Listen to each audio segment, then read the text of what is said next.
दोस्तों, English grammar में 8 parts of speech होते हैं और आज जिस पार्ट के बारे में हम लोग पढ़ने वाले हैं उसका नाम है preposition. Hello everyone, welcome to English smart class. दोस्तों, आज के स्मार्ट क्लास में हम लोग बात करेंगे हमारे ग्रामर के टॉपिक प्रेपोजिशन की और ये वीडियो इस टॉपिक का पार्ट 1 है। टोटल हम लोग प्रेपोजिशन के 2 पार्ट पढ़ेंगे, पार्ट 1 और पार्ट 2। चलिए अपनी स्मार्ट क्लास को शुरू करते हैं। सबसे पहले बात करते हैं कि आज इस वीडियो में हमें क्या क्या सीखने को मिलेगा। आज इस वीडियो में हम जिन टॉपिक्स को डिस्कस करने वाले हैं उनमें सबसे पहला टॉपिक है व्हाट इज प्रेपोजिशन।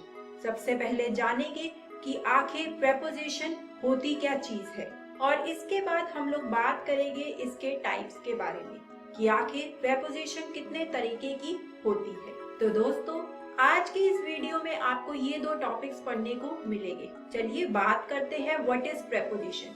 पर उससे पहले मैं आपको ये इमेज दिखाना चाहती हूँ। अब दोस्तों, आपको लग रहा होगा कि मैं आपको एक ब्रिज की पिक्चर क्यों दिखा रही हूँ। हम लोग तो प्रेपोजिशन की बात कर रहे थे। तो दोस्तों, there is a very good reason for that, पर अभी के लिए हम इसे एक सीक्रेट रखते हैं। चलिए दोस्तों, एक और ब्रिज की फोटो देखते हैं।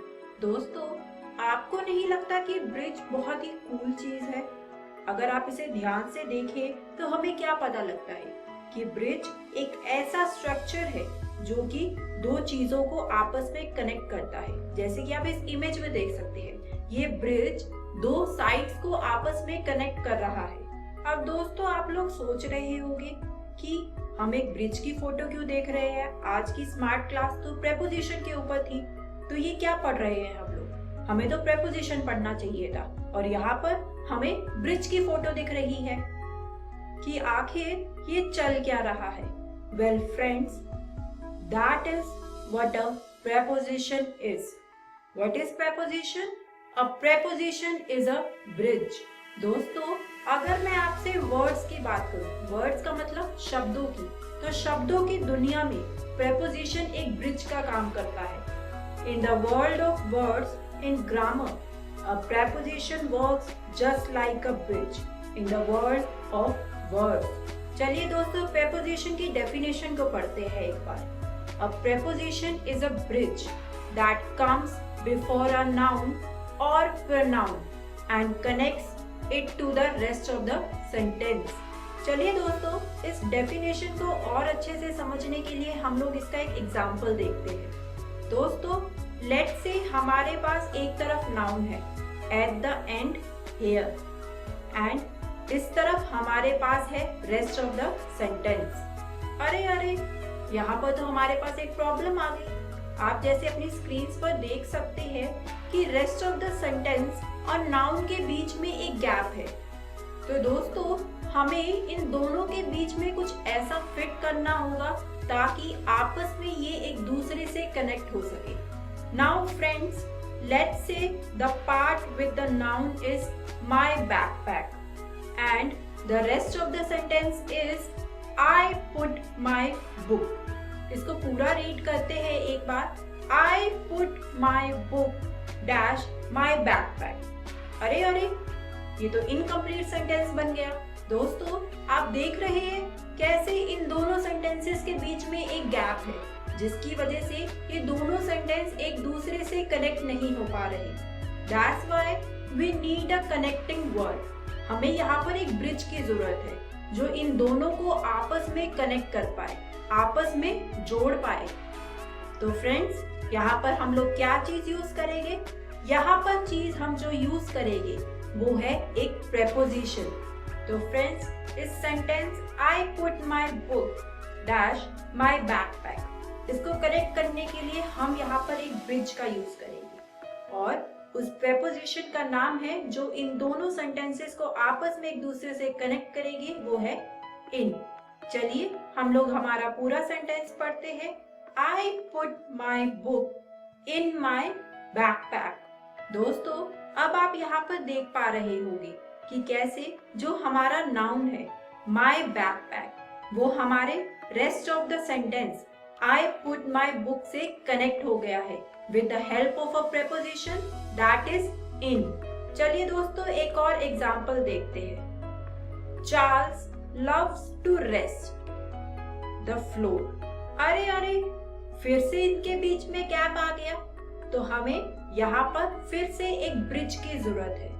We gonna need a preposition to connect floor to the rest of the sentence.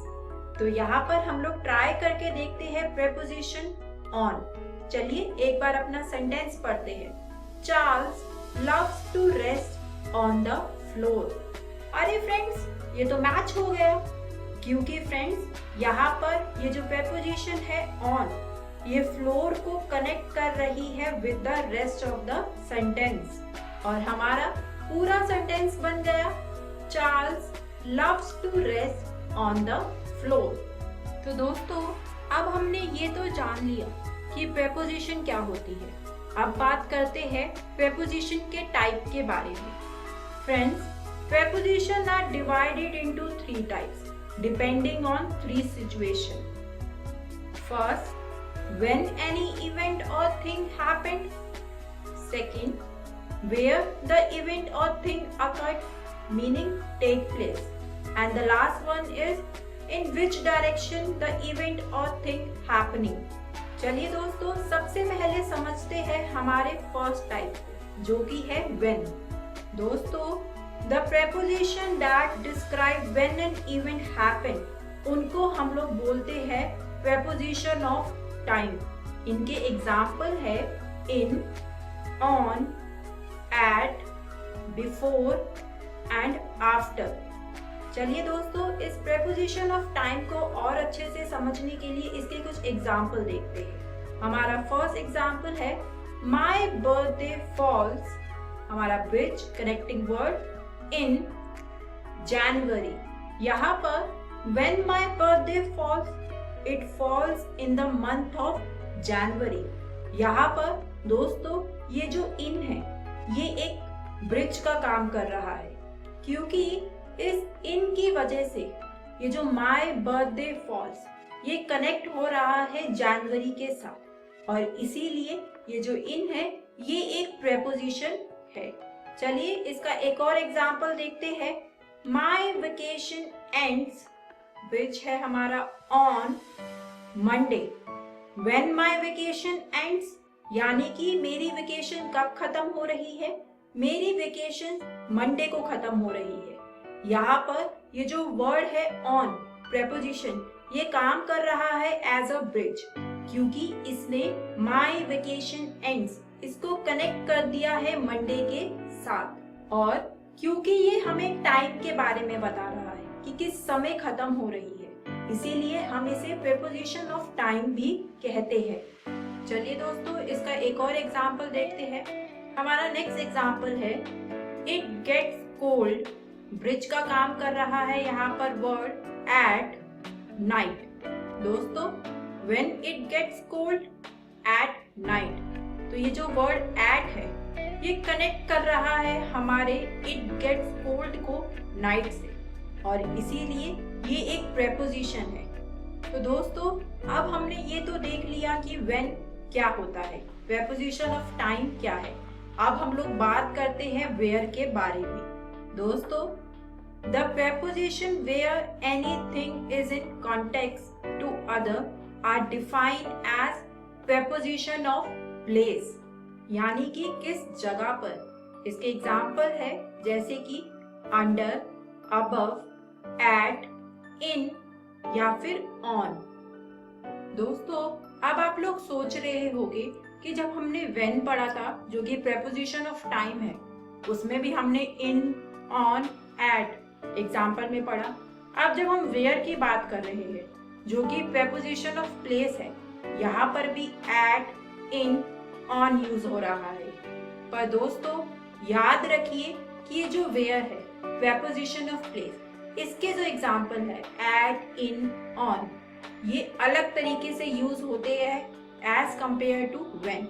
चलिए एग्जाम्पल के थ्रू इसे और अच्छे से समझने की कोशिश करते हैं।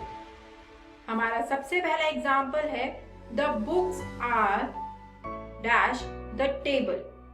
कहाँ पर है बुक्स? टेबल के ऊपर। तो यहाँ पर क्या आ जाएगा? ऑन। दोस्तों यहाँ पर ये जो ऑन है इसने द बुक्स आर को कनेक्ट कर दिया है द टेबल से और इसीलिए ये एक प्रेपोजिशन है। अब फ्रेंड्स हमने first, when and second where इन दोनों के बारे में पढ़ लिया है। अब हम लोग बात करते हैं हमारे थर्ड टाइप की, इन विच डायरेक्शन। द प्रेपोजिशन जो हमें बताए वेयर टू गो और वेयर टू पुट समथिंग, उनको हम लोग बोलते हैं प्रेपोजिशन ऑफ डायरेक्शन। इनके एग्जाम्पल है जैसे कि टू, इनटू, ऑफ, फ्रॉम। चलिए फ्रेंड इस थर्ड टाइप को और अच्छे से समझने के लिए इसके कुछ एग्जाम्पल देखते हैं। हमारा सबसे पहला एग्जाम्पल है वी वेंट, कनेक्टिंग वर्ड है टू लंदन लास्ट वीक। यहाँ पर टू डिस्क्राइब कर रहा है डायरेक्शन ऑफ इवेंट को। So here to work as a bridge, क्योंकि ये कनेक्ट कर रहा है वी वेंट को लंदन लास्ट वीक। इन दोनों को आपस में जो वर्ड कनेक्ट कर रहा है वो है टू और इसीलिए हमारा ये वर्ड टू एक प्रेपोजिशन है। इसका एक और एग्जाम्पल देखते हैं। हमारा नेक्स्ट एग्जाम्पल है ही वेंट, ब्रिज का काम कर रहा है word up the hill. Where he went, up the hill. यहाँ पर ये जो वर्ड अप है इसकी वजह से ये दोनों सेंटेंस ही वेंट, द हिल आपस में कनेक्ट हो रहे हैं, इसीलिए ये जो वर्ड अप है ये एक प्रेपोजिशन है। और फ्रेंड्स इसी के साथ हमारे प्रेपोजिशन के टाइप अब यहीं पर खत्म होते हैं। बात करते हैं कि आज इस वीडियो में हम लोगों ने क्या सीखा। दोस्तों आज इस वीडियो में हम लोगों ने जिन टॉपिक्स के बारे में पढ़ा उनमें सबसे पहले हम लोगों ने बात करी व्हाट इज प्रेपोजिशन, कि आखिर प्रेपोजिशन क्या होते हैं।